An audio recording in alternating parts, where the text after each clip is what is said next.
세상의 모든 지식을 알기 쉽고 재밌게. 고지식 만남회 지금 시작합니다.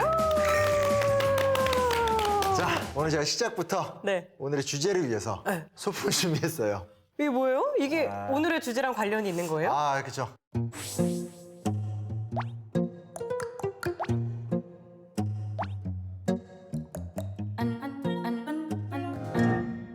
이 세 가지 공통점이 뭘까요? 밀폐용기랑 때타올이랑 커피 믹스랑. 제가 한번 추리를 해보자면 저희가 이제 목욕탕에 가서 때를 시원하게 밀고 나와요. 나와서 밀폐용기에 있는 달걀을 팍 까먹고 그리고 이제 아이스 커피 한 번 착. 본인의 사생활을 이야기하라는 게 아니고 참나 오늘 주제 얘기하니까 엄한 소리 하고 있어요. 아, 약간 자. 대한민국의 찜질방의 창시자 이런 분 나오시는 거 아니에요? 찜질방 창시자요? 지금 큰일 날 이야기고. 여튼 이제 제가 준비한 이유는 뭐냐? 네. 요 세 가지가 네. 우리나라가 세계 최초로 만든 발명품이라고 합니다. 그래요? 네네네. 오늘 만나볼 분도 사실은 이 최초라는 단어 너무 유명하신 궁금하죠? 네. 우리나라 대한민국 1호 프로파일러 권희롱 선생님 모시겠습니다. 선생님 나와주세요. 어서 오세요. 반갑습니다. 반갑습니다. 안녕하세요. 반갑습니다. 안녕하세요. 반갑습니다.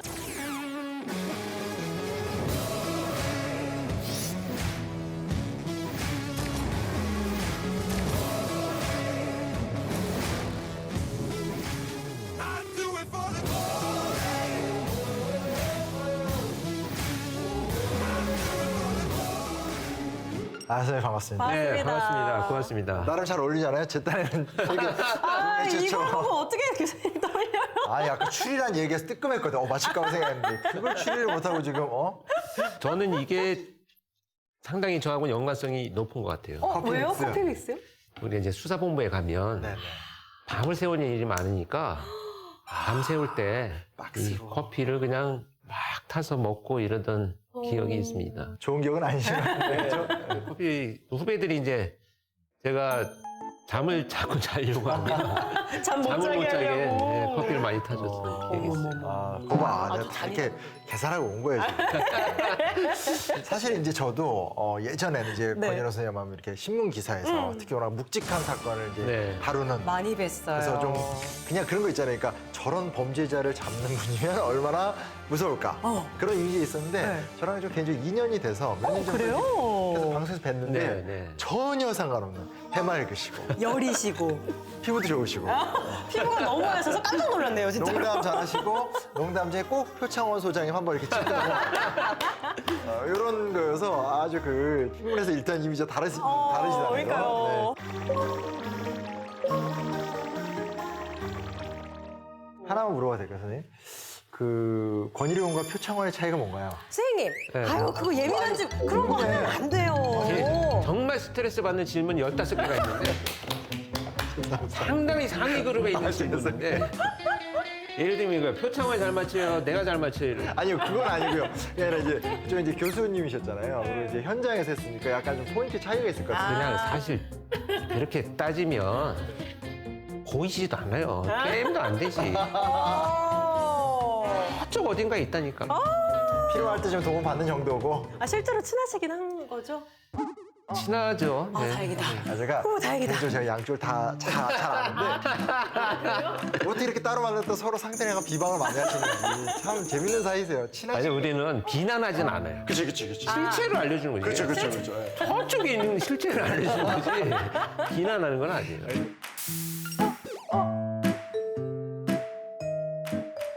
근데 이제 어찌됐건 최근에는 이제 바쁘시죠. 또 학생들도 계속 가르치시고. 그러게요. 네, 요즘 이제 뭐 학교 수업도 하지만 이제 코로나가 이제 조금 안정된 이후에 이제 강연들이 많습니다. 그래서 범죄의 실체를 좀 들여다볼 수 있는 기회들을 만들기 위한 강연들을 많이 하고 있고요. 언론이나 사실 기사나 이런 뉴스를 통해서 볼 때는 되게 좀 피상적이기도 하고 일부만 보기 때문에 많은 국민들이 오히려 그 실체를 좀 더 안다면 서로를 보호하거나 예방하는 데는 도움이 되지 않을까. 그래서 이제 시작을 하게 됐죠.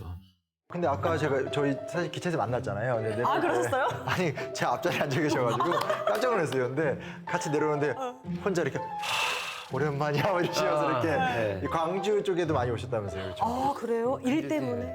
그렇죠. 사실 이제 저는 경찰청에 근무를 하다 보니까 네. 전국에 사건이 있을 때마다 투입이 되는데 그런 사건이 아니고 좀 편안한 일로 왔다는 게 그게 마음이 너무 새로웠어요. 놓이셨구나. 예.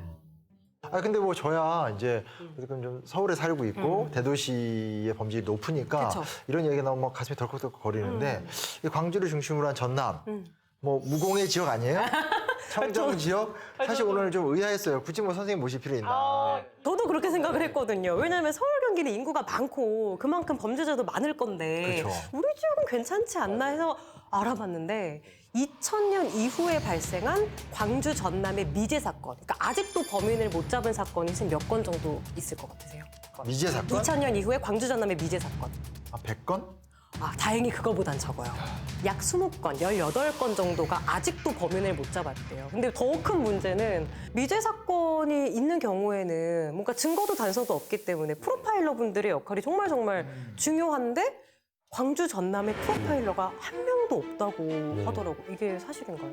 사실 이제 배치된 요원들은 있습니다. 그래요? 그래서 각 경찰청마다 프로파일러가 없는 경찰청은 없어요. 다행이네요. 다 있는데 네. 다만 전문적으로 이 사건들을 좀 더 오랫동안 분석을 할 수 있는 이런 요원이 없는 것은 좀 아쉽기는 하죠. 그러게요.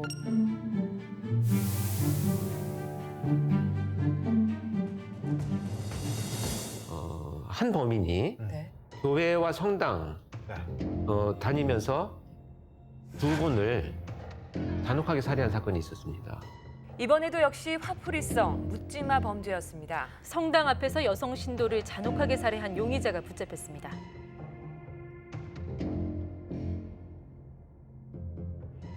결혼을 한 여성인데 폭력이 좀 심했어요. 그러다 보니까 주변 분들이 조력을 해주기 위해서 피신을 시켰습니다. 안전한 곳으로. 종교기한 쪽으로 이렇게. 그렇죠. 보호 조치를 하고 있는 상황인데 이 사람이 이제 앙심을 품은 거죠. 그래서 이 종교 단체에 있는 사람들이 내 아내를 빼돌렸다. 이런 그 왜곡된 생각을 해가지고 무작정 교회나 성당에 있는 인근에서 신도들을 살해한 소위 묻지마 범죄를 아이고. 저질렀던 그때는 저도 투입이 돼서 여기 와서 며칠 동안 있었는데 워낙 순식간에 사건이 벌어지니까 목격자들이 다 다른 모습을 봤어요. 그래서 사실 이 프로파일러가 투입되면 사건을 분석하기도 하지만 뭐 지각 심리학이나 인지 심리학이나 이런 분야들을 융합을 해서 이 목격자가 본 것이 과연 수사의 단서로 써도 될까? 이런 것들을 판단해야 해서 수사팀을 지원하는 역할도 하거든요. 네. 예를 들면 지난번에 두 분이 여기 방송 녹화하셨잖아요. 그렇죠, 네. 그렇죠. 서로 어떤 색깔 옷 입고 오셨는지 기억하세요?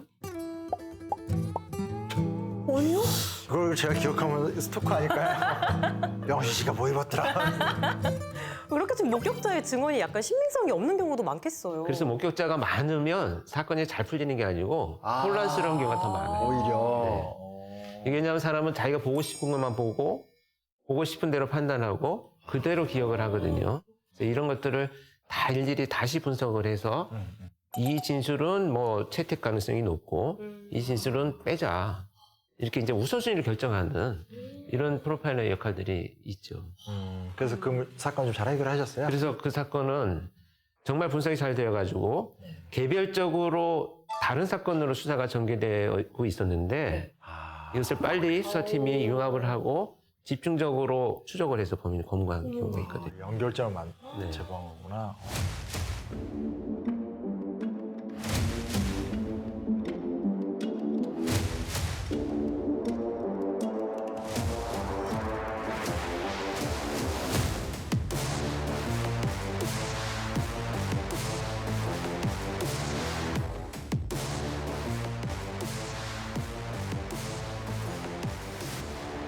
그렇게 이제 사건들이 해결됨에도 불구하고 사실 어떻게 보면 사건이 해결 안 되는 안타까운 경우들이 있죠. 그렇죠. 그래서 2010년도에 네. 목포에서 있었던 사건인데 목포요. 여학생이 이제 아르바이트를 마치고 집으로 귀가하던 중에 공경을 받아서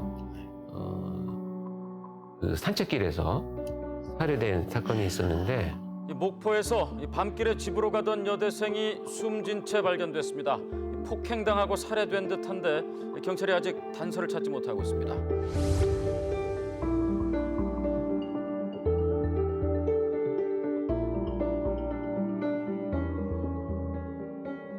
제보는 있었습니다만 목격자도 없고 CCTV도 없고 이러던 상황이어서 수사가 아직까지도 어려운 상황에 처해 있죠. 이 사건은 참 제가 그 다른 시사 방송에서도 여러 차례 분석도 하고 내가 현직에 있을 때도 투입이 됐었고 그랬던 사건이어서 마음이 많이 남아 있습니다. 어떻게 해서라도 좀 풀렸으면 좋겠다는 또 생각을 해보게 되네요. 네. 반드시 범인은 잡히리라는 기대를 하고 있습니다. 다했다면 사건만 전체 냉각기가 이렇게 있거든요. 근데 지금 08년부터 11년까지만 범죄 분석. 이 골목이 사실은 길이 있는지 없는지 몰라요. 우리 그냥 가보니까 이 식당 주인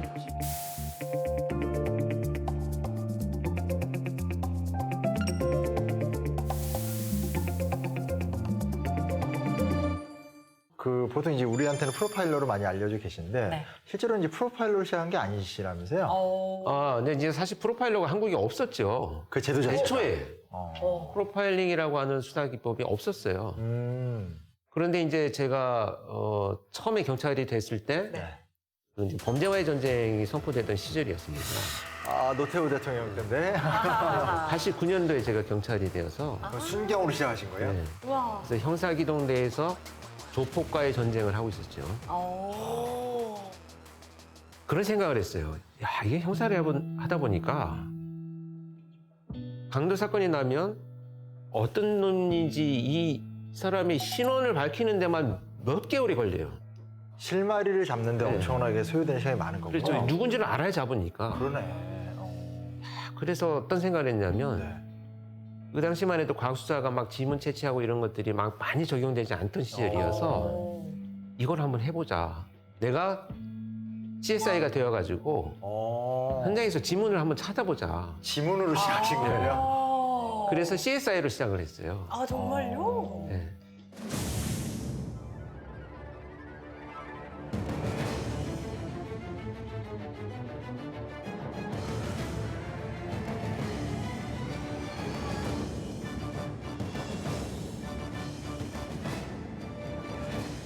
CSI 여러분들 다 아시잖아요. CSI가 어떤 영어 단어의 머리 글자일까요? 아, 이런 게 당황스러워. 맨날 쓰는데 S는 사이언스일 것 같아요. C라고 C. 아, C? 가운데서 먼저 한 거예요? S는 C는 뭘까요? 제일 쉬운 거부터 하고 있어요. 센트럴? 센트럴?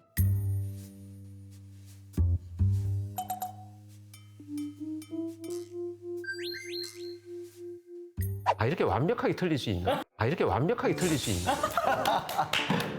어디 근처에도 안 가고 틀리면 어떡해? MC 위기 왔다. 큰일 났다, 이거.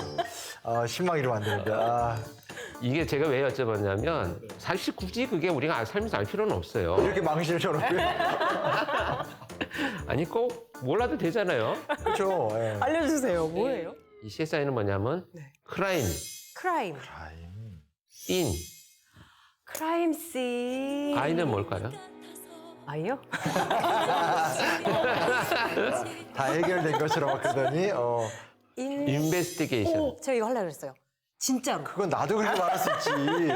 그래서 범죄 현장 조사관이에요. 아, 범죄 현장 조사관. 네. 그래서 그 CSI 드라마를 보고 이렇게 범죄 현장에서부터 처리가 진행이 되는 거구나. 그래서 국립과학수사연구소에 계시는 분들도 과학수사를 하잖아요. 네네. 그분들을 CSI라고 하지 않아요. 왜 현장에 안 나오시잖아요. 그쵸, 그쵸, 그쵸. 그쵸, 그쵸. 그래서 연구원들이에요. 감정관들이라고 아. 표현을 하는 게 맞는 그 직급의 표현이고, 그다음에 현장에 나가서 증거물을 수집하고 분석하는 요원들이 CSI. 그래서 이제 지문 채취, DNA, 혈흔, 머리카락 이런 거 채취하는 요원들이 크라임 씬 조사관들이 CSI죠. 그래서 현장에 가면 물리적인 증거를 수집하는 CSI가 있고 시신을 검시하는 검시 요원이 있고 그다음에 안 보이는 제가 방금 말씀드린 행동을 보는 프로파일러가 있고 이렇게 세 팀이 들어가는 거죠. 아, 그 프로파일러도 현장에 투입이 되는 거네요. 당연히 똑같이 투입이 돼요. 그러면 형사는 그걸 바탕으로 이제 나온 범인을 잡으러 그렇죠. 가는 네. 사람이고 그렇죠.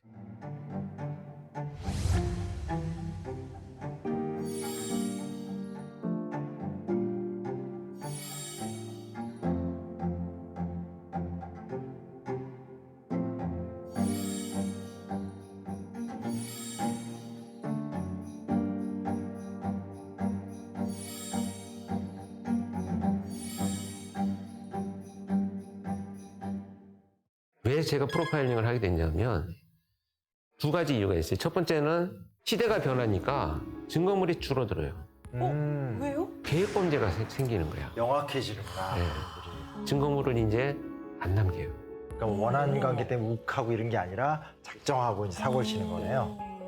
그래서 이제 변해가기 시작을 하면서 증거물이 남지 않는데 또 한 가지는 뭐냐면 네. 절도 현장을 수없이 다니다 보니까 네.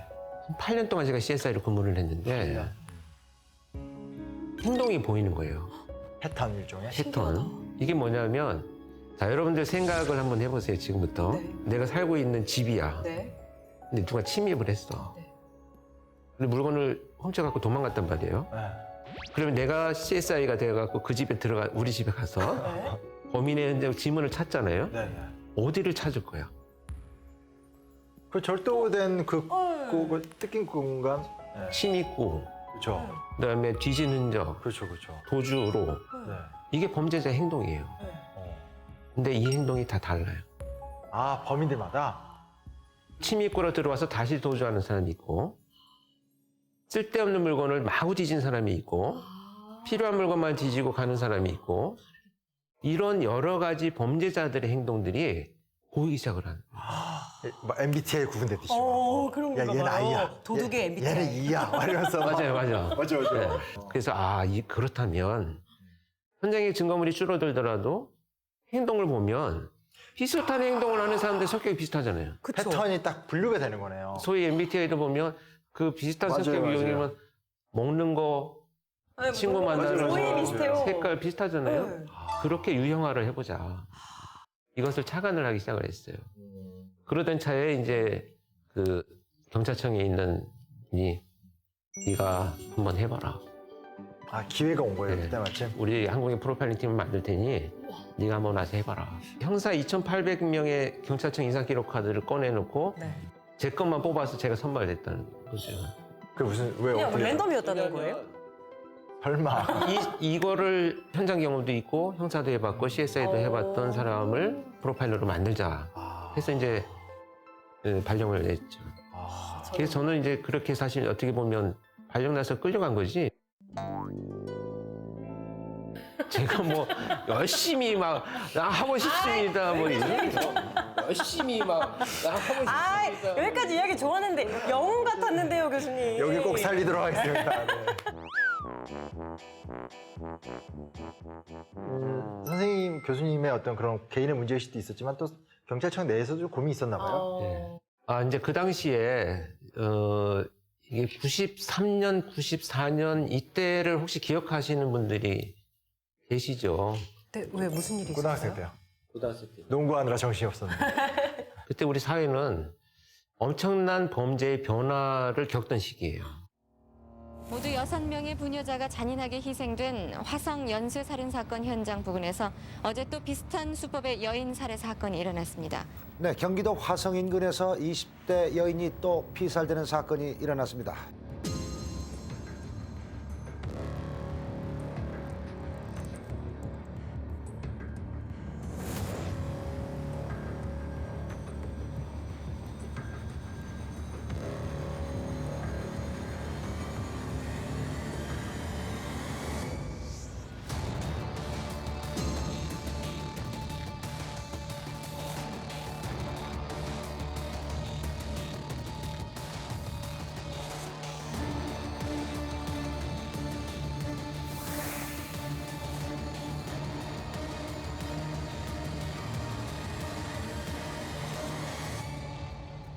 그러니까 연쇄살인이 마구 벌어지고 집단이 나타나고 이런 범죄가 막 갑자기 나타나니까 CSI로 제가 근무할 때인데 그러니까 경찰청 CSI 팀에서도 그런 고민을 하게 됐죠. 이거 길거리에서 일어나는 거지 이건 지문 족족 아무것도 없고 CCTV도 없던 시절이고 어떻게 잡아요, 진짜. 이게 지금 앞으로 이제 더 진화될 것 같은데 네. 이거 그냥 방치할 수는 없다. 당황스러웠겠네. 그래서 뭔가 고민을 하자라고 하던 차에 그렇다면 어떤 사람들이 그러니까 어떤 부류가 이런 범죄를 저지르느냐를 그들을 연구해보자 라는 막연한 생각을 갖고 있었어요. 네. 그때 제가 CSI로 근무하고 있을 때 현장의 행동을 많이 들여다본 경험이 있는 사람을 그런 범죄자의 유형을 분석하는 것과 맥락이 다 있으니 한번 해봐 라고 시작해서 시작이 된 거죠. 그때부터 그렇게 시작이 됐군요. 그러니까 이게 사실 시작을 해놓고 저보고 너는 이제 프로파일링 진행을 해야 돼 우리나라에서. 그리고 발령 났어. 그래서 내가 뭘 할까요? 그래서 같이 연구해보지. 이게 뭐야 도대체. 짜증 확 났겠다. 경찰 공무원이 발령 내놓고 자 무슨 업무를 할까요? 같이 연구해보자. 야, 무슨 회사 스타트업도 아니고. 진짜 그렇게 시작을 했어요. 맨땅이 맨땅 헤딩이었네요, 진짜.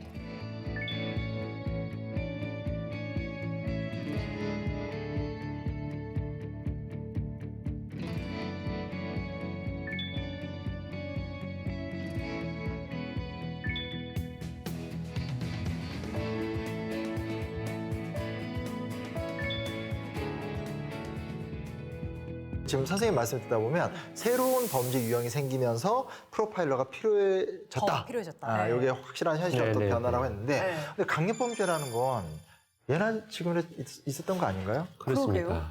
근데 문제는 뭐냐면 강력범죄가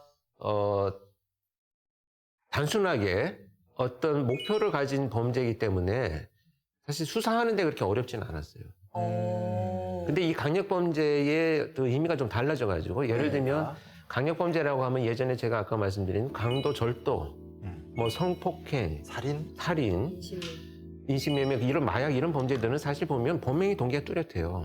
그러니까 상대방의 금품을 강취하기 위한 네. 흔적들이 남아 있으면 이거 강도구나. 그럼 수사 방향이 강도범을 쫓아요. 범행의 동기를 보고 따라가는 네. 거군요. 그래야 수사 방향이 설정이 되는 건데 네.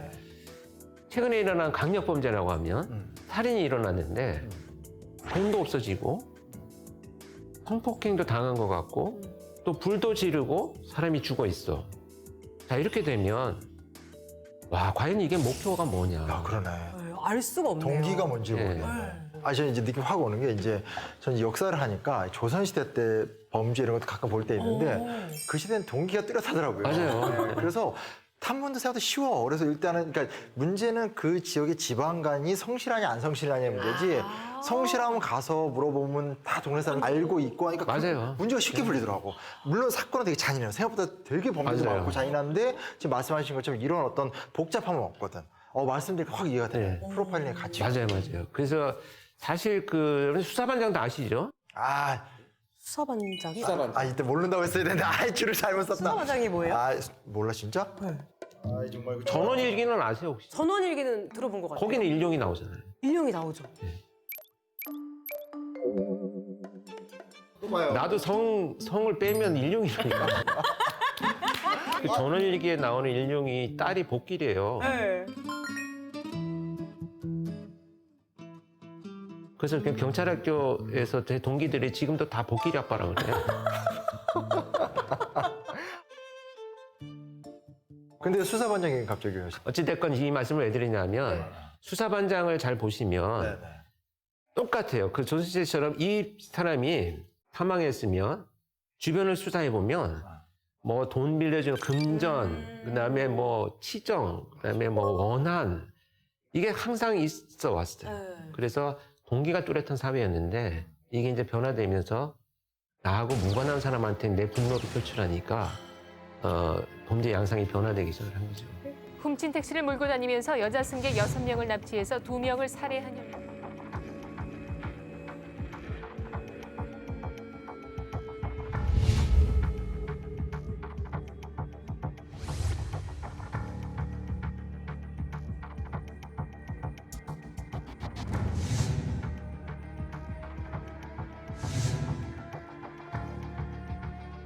취해가지고 있나 무작정 아무 데나 들어갔습니다 이렇게.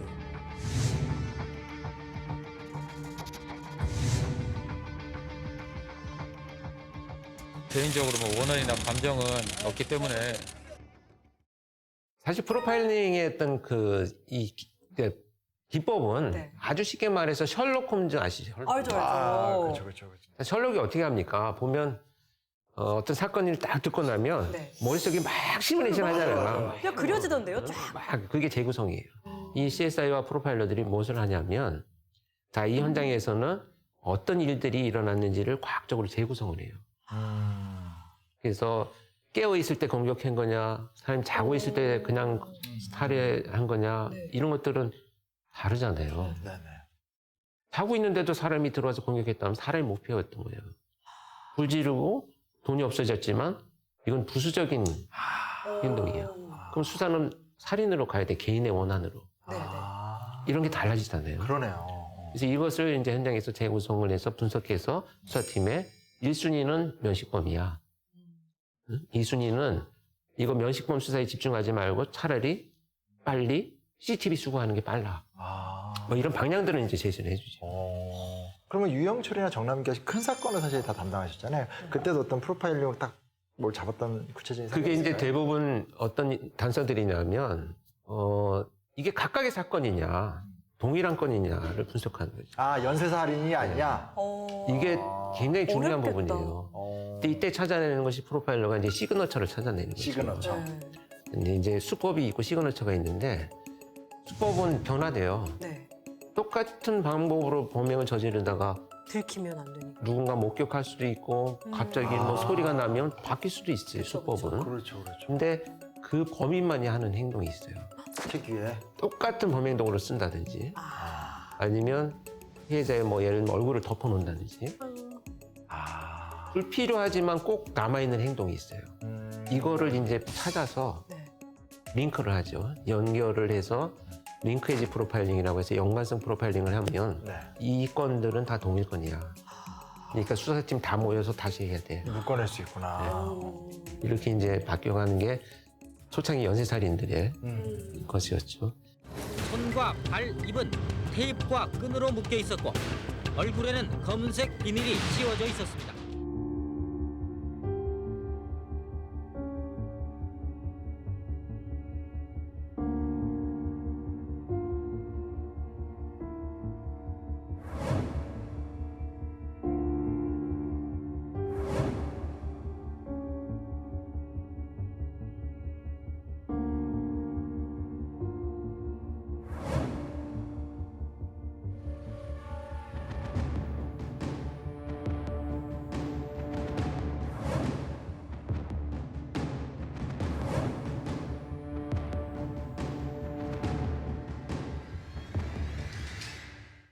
좀 지나간 사건이긴 하지만 유영철 사건 같은 경우에는 침입범죄로 시작을 했어요. 침입범죄. 집에 들어가서. 나이가 많은 노인들이 계신 곳만 네네. 침입을 해서 그 제작한 쇠망치로 범행을 저질렀는데 그 이후에 수법을 바꿨어요. 노상에서 그 직업 여성들을 자기 오피스텔을 유인하는 범죄로 바꿨어요.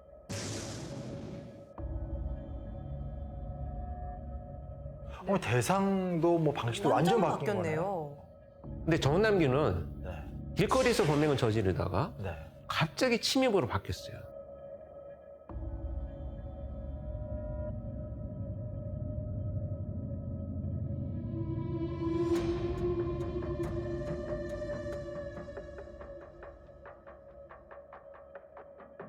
이거 거꾸로 가네? 네, 둘이 완전히 거꾸로 했었어요.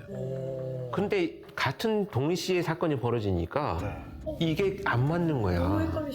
다른 두 사람이냐 한 명이냐 이게 안 맞는 거잖아요. 그래서 그걸 링크할 때가 제일 힘들었었어요.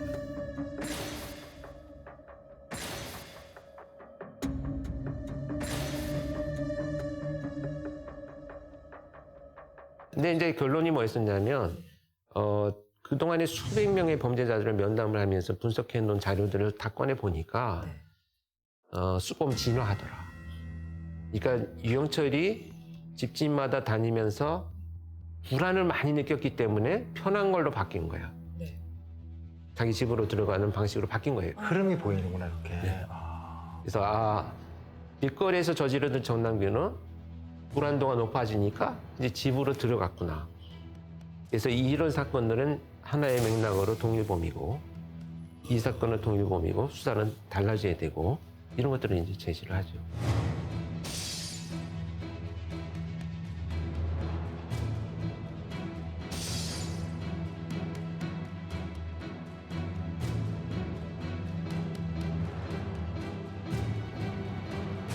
지금 심정이 어때요? 이 계기로 여성들이 함부로 뭐 몸을 놀리거나 하는 일이 없었으면 하고.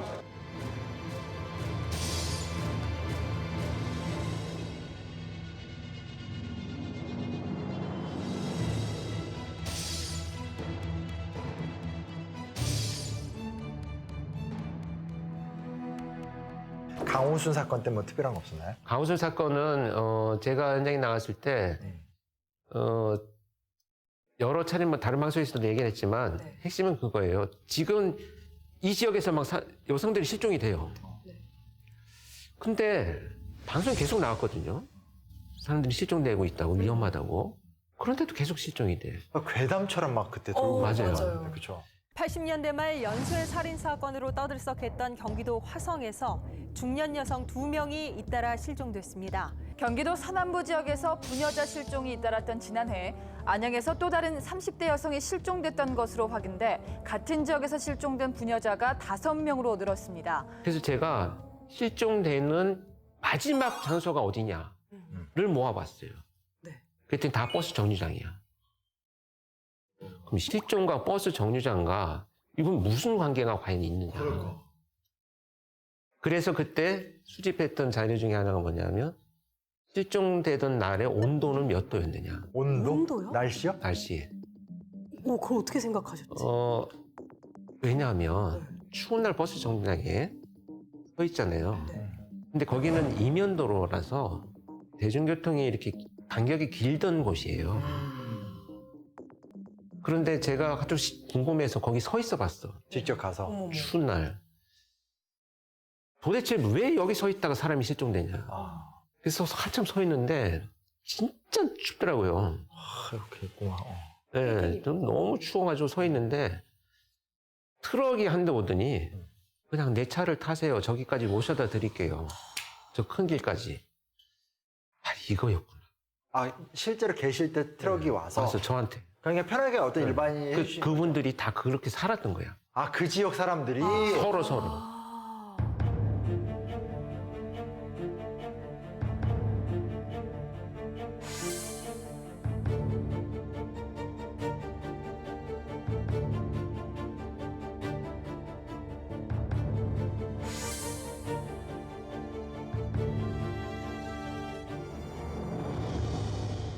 그러니까 누군가 와서 버스 정류장에 서 있는 사람한테 길 물어보고 태워드릴게요 하면 다 탈 수밖에 없었던. 너무 추우니까. 그 지역의 문화구나. 그 문화를 이용한 범죄예요. 세상에.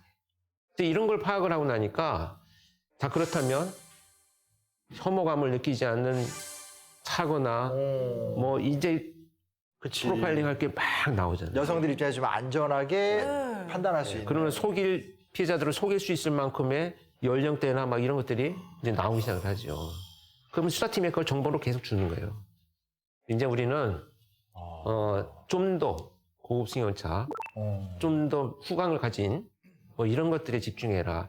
저런 돈 많은 고급 승용차가 무슨 범행을 저지른다 이런 이제 편견을 없애라. 이제 바뀌기 시작하는 거죠.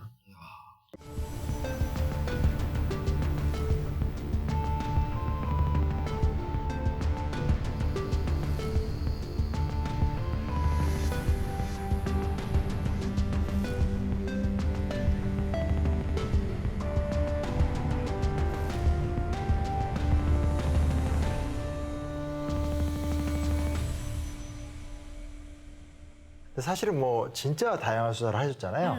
근데 부끄러운 게요? 네. 이게 했는데 틀렸다. 많죠. 있으셨어요? 틀린 적도? 그럼요. 어머. 예를 들어서 제가 전에 이런 경우 있어요. 초창기 프로파일러 때 이제 뭐 어설픈 프로파일러죠. 나 혼자 어디 물어볼 데도 없고 이제 뭐 막 자료들을 검토하면서 국내 1호 최초 어설픈 프로파일러. 진짜 어설픈.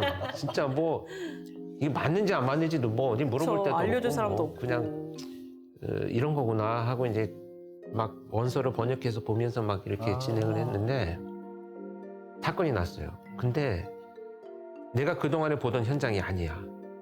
뭐냐면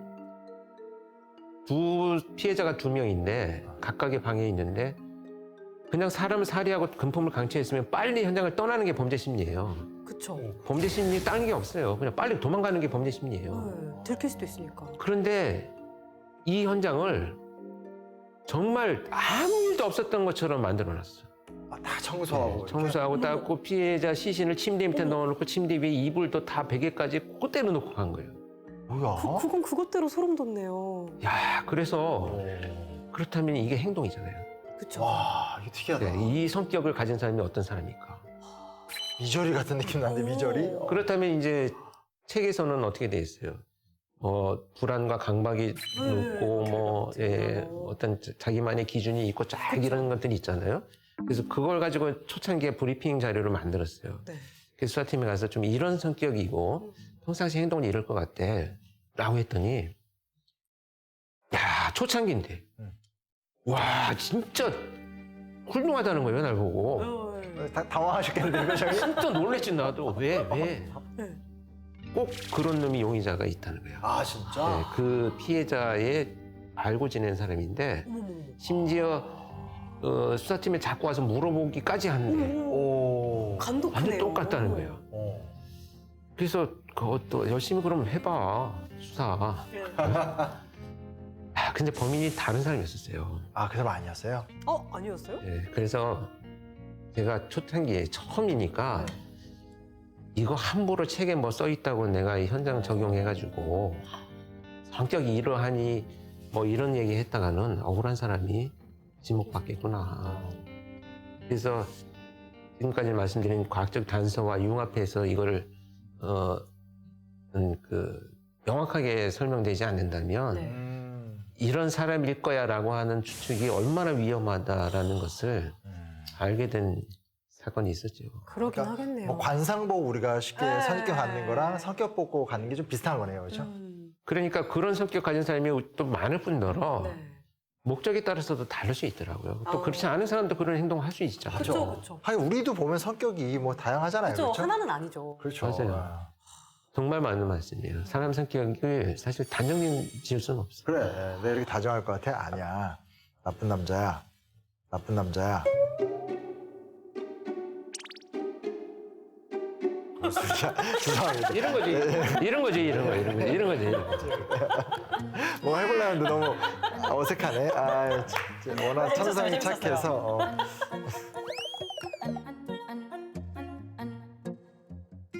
이게 사실 그 프로파일러들이 분석을 한 결과는 완벽한 게 아니에요.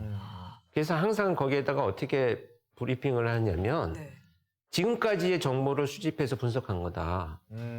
다른 또 나올 수도 있고. 탐문 내용들이 있으면 당연히 이걸 변경되어야 되지 무작정 이걸만 믿고 가면 안 된다라는 전제가 있어요. 이게 좀 무책임하게 보일 수는 있겠지만 왜냐하면 그렇게 유연해지지 않으면 고집을 부리고 뭐랄까 융합이 안 되는 경우들이 있어요. 그러니까 만약에 예를 들어 1순위는 이 지역 안에 범인이 있어. 근데 수사를 했는데도 탐문이나 이런 결과들을 검토해 볼 때 아닐 수 있잖아요. 그렇죠. 그러면 빨리 그것을 벗어나서 2안으로 가야지. 그 1안만 가지고 뭐 붙들고 있으면 안 되잖아요. 유연할 필요가 있구나. 사건이 끝나면 너무 내가 몰입돼 있으면 그 범죄자한테 나로 돌아오는 시간이 필요해요. 아니 진짜. 배우들이 막 그 몰입됐다 벗어나는 거랑 똑같아요. 내가 그래서 배우들 이렇게 만나보니까 그 결이 굉장히 비슷해요. 자기 너무 힘들다, 악역했다 이런 분들 계시잖아요. 저도 똑같아요. 그러니까 범죄자가 돼서 행동도 생각해보고 막 말도 해보고 얼마나 힘들겠어요. 그래서 이제 그 악의 마음 할 때도 범인이 망치를 들고 다니니까 나는 망치 들고 거울을 한번 봤어. 실제로 망치를 들고 거울에 보셨어요? 내가 망치를 들고 있을 때 거울에 나는 어떤 모습으로 비춰질까. 이런 시각화를 통해서 이제 나를 자꾸 그쪽에 몰입하는 거죠. 너무 어려울 것 같은데. 그 스트레스를 뭐 어떻게 벗어냈어요? 이제 빠져나올 때 이제 크게 두 가지가 있죠. 이제 가장 좋은 거는 그 방송이 부적절하지만 소맥이고 아니, 뭐. 너무 좋죠. 너무 좋아요. 소맥은 뭐 좋아요. 그 참 신이 내린 음식이고요. 이게 왜 그러냐면 제가 이거 방송 나가겠다. 이게 농담이 아니라 팀원들하고 끝나고 나면 팀원들하고 술을 꼭 마시진 않아요. 아, 그래요? 차를 마시거나 밥을 먹거나 또는 뭐 생맥주를 한잔하는 호프 미팅을 꼭 해요. 호프 미팅. 이게 왜냐하면 네. 나 혼자 거기 들어가 있었던 거 아니야. 그건 정말 중요한 너도 있었고 너도 있었고 같이 한 거야. 우리 같이 있었잖아. 이거를 마음으로 나누는 거예요. 서로. 오, 너무. 근데 이때 말을 하면 안 돼. 말하면 안 야, 너 된다고요? 힘들었지 그때 이런 얘기 하면 안 돼. 그럼요. 그건 디브리핑이 돼버려요. 또 이야기하게 되고. 원래 우리 일 끝나고 나면 친구끼리 만나서 회식한다고 해서 거기 또 일 얘기하죠. 맞아요. 그렇게 되면 안 돼. 그래서 직원들이 저를 되게 싫어해요. 차라리나 일밖에 관심이 없거든 내가. 그래서 벌금을 내요. 사건 얘기하면 무조건 10,000원씩 내. 좋다. 이렇게 제가 룰을 만들어서 팀원들한테 처음에는 되게 어색해하죠. 근데 팀장님 그때는 왜 그렇게 판단했지? 너 10,000원 내. 술값 내고 그걸로. 네, 그러니까 이제 다른 얘기를 조금 그게 이제 익숙해지니까 다들 자기를 내려놓고 그냥 마음속으로 이게 나 혼자 있었던 거 아니야. 너도 있었어. 그때 고마웠어를 수다를 떨면서 해요. 야, 이건 중요한 지적이다. 그래서 우리 연구소 직원들이 내가 밥을 사면 자꾸 도망가더라고. 그러니까 그 밥을 사는 게 아니고 이건 지금 회의가 연장되는 거잖아요. 그러니까. 일의 연장. 저 항상 그러거든요. 회식 안 밥 사주고 결국은 커피 마시면서 일 얘기하다 보면. 좋지 않아요. 지금 이건 정말 내 중요한 포인트 같다. 맞아요.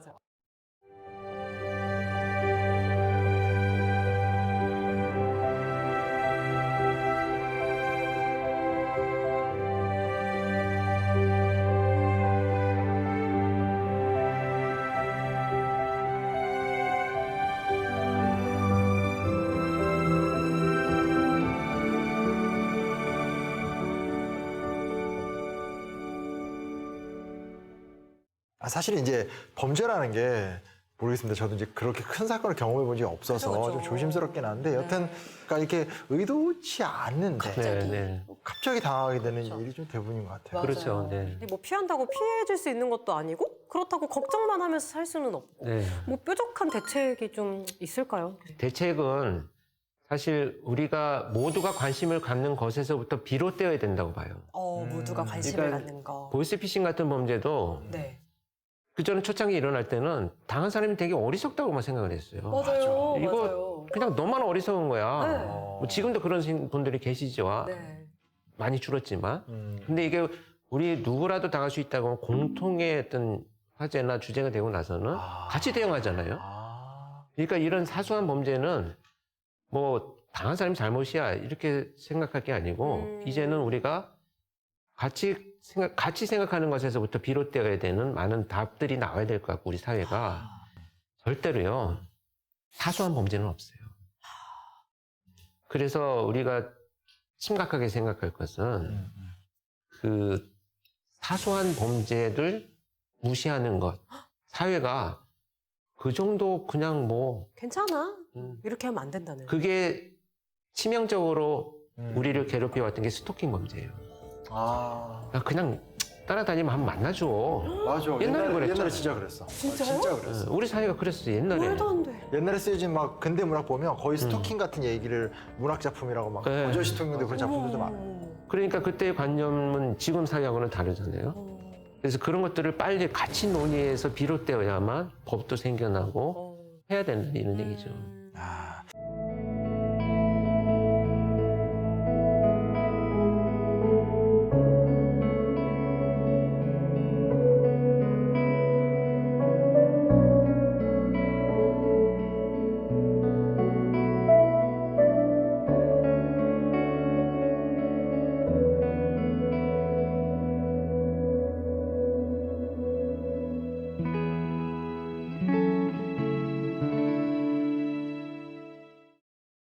오늘 진짜 많은 걸 배운 것 같아요. 오늘 아주 뜨거웠어요, 진짜. 사실 저는 개인적으로 워낙 좋아하는 선생님이긴 하지만 이렇게 머리를 맞대고 네. 이렇게 범죄 얘기를 이렇게 집중적으로 들어보는 건 처음이거든요. 저도 처음이죠. 예, 그렇죠. 이렇게 그래서 사실 좀 무서운 얘기고 그래서 약간 겁도 났는데 오히려 네. 좀 배우니까 이거 좀 알겠고 특히 맞아요. 마지막 말씀 같은 것도 내가 직접 피해자 아니더라도 함께 사회문제 전반에 대한 관심을 가져야 되겠다. 맞아요. 좀 인상적이었어요. 오늘 어떠셨어요? 저는 프로파일러의 역할이 이렇게까지 막중하고 중요한지는 솔직히 모르고 있다가 너무 중요한 역할을 하시는 걸 보고 진짜 너무 존경스럽다고 느꼈고 그리고 다시 한 번은 표창원 소장님보다는 우리 권일영 교수님이 최고다 이런 생각을 했습니다.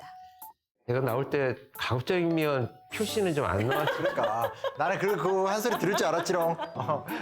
어쨌든 네, 너무 좋은 관계이고요. 네, 저도 좋아할 재미가 있습니다. 근데 이제 우리가 좀 기초적인 지식들을 많이 좀 살펴봤는데 근데 좀 부족해요, 뭔가. 조금 더 아쉬워요. 깊이 있는 이야기를 좀 해야 되기 때문에 네. 다음 주에 한 번 더 뵈서 다음 주에요. 야, 이거 진짜 바쁘신가요? 이 시간이 없으신가요? 아름다운 이 광주에 와서 이 범죄 얘기를 하자니 죄송스러운 마음이 들어서 더 아름답게 만들기 위해서 아오. 다음 주에 또 뵙고 얘기 좀 고맙습니다. 네, 다음 시간에는 권일원 선생님과 한 번 더 만남의 시간을 좀 가져보도록 하겠습니다. 네. 다음 주도 기대해 주십시오. 감사합니다. 감사합니다.